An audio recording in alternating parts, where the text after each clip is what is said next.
Hi, I'm Greg, Hi, I'm Will. and welcome to our 15th episode of Theme Parks and Patents. Today we're talking about Curse of the Werewolf, another new ride at Epic Universe in Dark Universe.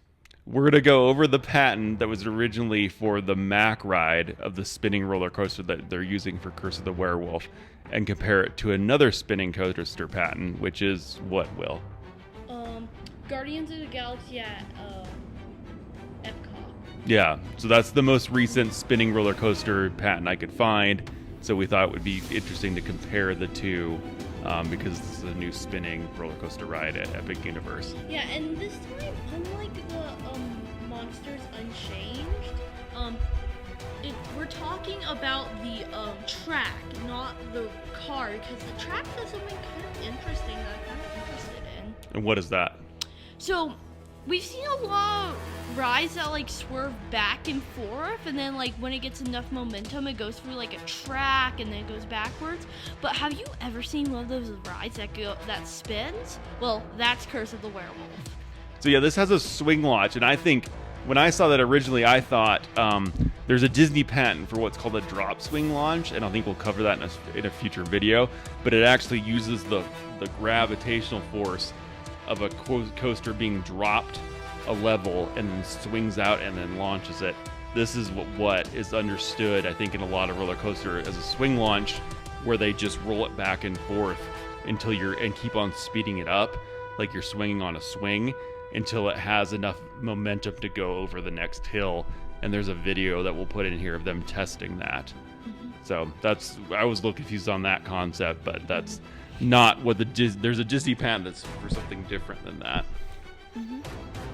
And so, anything about this one, or do you want me to get started on the patents for it? So, one thing that I do want to say about this one is, I'm pretty sure it's like it comes out of the station, and then when it goes back in, it gets momentum, and when it goes back and forth, it gets more and more momentum from the launches. At one point, it launches it so good that it, like, starts going around the track. The only question I have is, like, how could it do that, like, without bumping into other trains? Is there just one train, or what?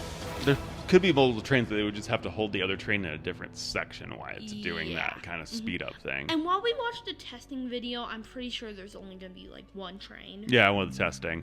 So we'll have to see, because they probably, for capacity, they would probably want more than one train. So anyway, this is not built by Universal, which is nothing new. A lot of times they do contract these out.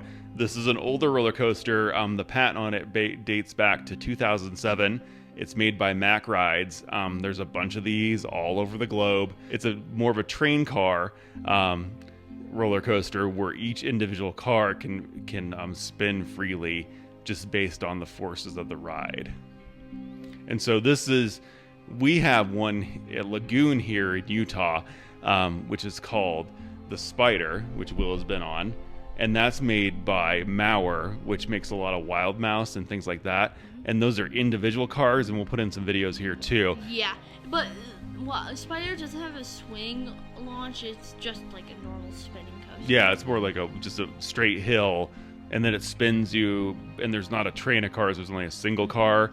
And I'll compare that to what Mack Rides, so the Mauer actually predates the Spider here at Lagoon. Was installed before this patent was even filed. So the patent is discussing basically an electromagnetic braking system that comes from the track. So if you look at figure 1, you can see this arm that comes out from the track, which has electricity to it, because the car likely doesn't. And then that connects up to a ring that goes around this. And so what this can do is it can decelerate the car and keep it in position and use it as a braking device.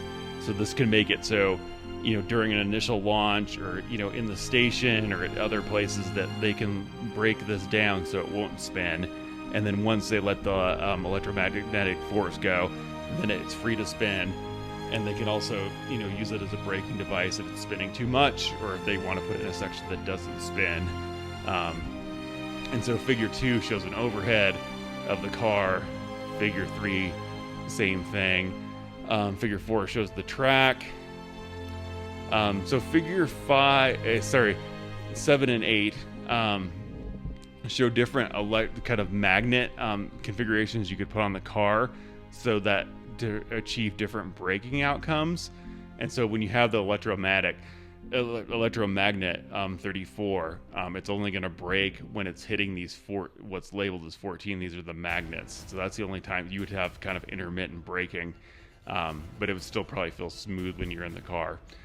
And then they go on in figures 9, 10, 11, 12 to show different configurations of the ring on the car, so it could get you different outcomes. So they said if they make it kind of offset like in figure 11 or figure 12, what this can do is help make it so they can the braking can align it a certain way. So obviously you want to be the car to be facing forward once you're coming back into the station, and so having the ring, the magnet ring on the car have a different orientation that can help with that. I have something to say about the spider. Uh-huh. I don't know if it's technically necessary, but for anybody who's watching this and they live in Utah, if you've been to Lagoon and if you've been on the Spire, you see that on that after the chain lift in that straight section before the big hill, you all think, like my sister believes this too, there's brake there that stop it from spinning until you go down the hill.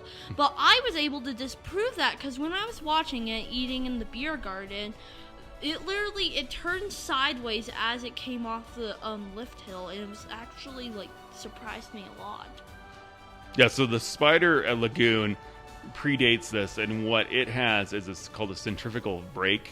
So there's a brake in the turning mechanism that I'm assuming one way they use it is so it can't spin too fast. So if it spins too fast, then it'll break. And then the Maurer website, if you read about these, makes it so the car is locked down in the initial. Maybe it can turn a little bit, I'm not sure, but they talk about that the spinning is locked out until it goes down the first hill and then back up on ours, and then the car releases and then the car starts spinning freely. So it may be that it's just kind of it's restricted from spinning as you go down the hill, and then once you get to the top you can feel it just release and then you're spinning freely. And that's just done with more of a brake that's similar to what's on our cars, like brake pads and shoes and things like that. And so the thing with Mack is that they're claiming is that it's an electromagnetic if you're brake like a toddler, system. like a 7 or even 4-year-old, and you're watching this and you don't understand what me or my dad are saying, get your parent to watch this. They can explain it to you in words you can understand. You got to read the patent. Yeah. That's what they need to do. So we're going to compare this. So so Maurer, which would be the Spider, and other coasters originally with these single spinning cars had just a brake that's similar to your car. Mack came in and their patent, which would cover what they're putting in for Curse of the Werewolf, and the patent's going to be in force for the next 3 years. It expires in 2027. Is this electromagnetic braking system. Is what they claim is theirs, and so that'll cover the Curse of the Werewolf. So that would be the patent covering the new ride at Epic Universe. And so to compare it, I want to come back and talk about this because I found this really interesting. But we wanted to compare it to the Guardians of the Galaxy ride, and I think we'll do a full show on this. But just quickly to put this up, Figure 1 shows what they're doing here is similar to what we talked about. It's kind of a theme. Where if you remember back when we talked about Roger Rabbit and they made it so the passengers could create their own electricity by spinning the car. It's the same sort of issue where they're trying to get power to a car that spins from a track where they don't necessarily want to put a bus bar. So a bus bar is to be an electrical connection that will allow the car to be electrified while it's moving over a track, and they say that doesn't really work real well for a faster moving roller coaster. And just so you guys know, Guardians of the Galaxy, if you haven't been on it and you haven't seen any videos, it's not like a free spinning coaster like Spider or Curse of the Werewolf. It's like controlled spinning. It's not like Roger Rabbit where you get to control it. It's just basically so there's a computer or AI that can controls it to show you what you want to look at. Yeah, and so that's the key here, as Will's pointed out. It's a powered spinning, so they have to have power in the car so they can control your spin, rather than Curse of the Werewolf, which is just going to be a free spinner, which requires no power. So the issue they were having is, how do we get power to run the rotation for the car so it works exactly how we want it to? I've got an answer. Electricity! They do. So they basically are saying, instead of powering the car through a bus bar, they're going to have, there's batteries on the car. And I did not know this is how it works, but it's pretty interesting on Guardians. They charge batteries in the car on your Guardians roller coaster. Each cart has a battery, and it's charged at certain places in the station or on the lift hill or even certain places during the ride. And so that charges the battery, and then the battery runs the motor that turns your car. Yeah. So I thought that was pretty interesting. And the battery's not running non-stop to turn your car. It gets to have brakes when it's just letting your car look at something, but then it starts going again, like pumping more electricity when it makes you look at a different thing. Yeah, but to control the motor, they would have to have it powered all the time, I believe. So that's where the battery's going to come in. So each time they turn you, that would take the motor, and then to hold you still would probably take power, so you don't to stop you from spinning freely. Mm-hmm. Does that make sense? Yeah, and a fun fact about Guardians of the Galaxy, when it first opened, they actually had barf bags at the end of the ride just in case it was too intense for someone. Those might still be there. I don't know. Was it there last time? I don't know. I'm not sure. So I'd like to do a full episode on Guardians, but that's just a quick peek.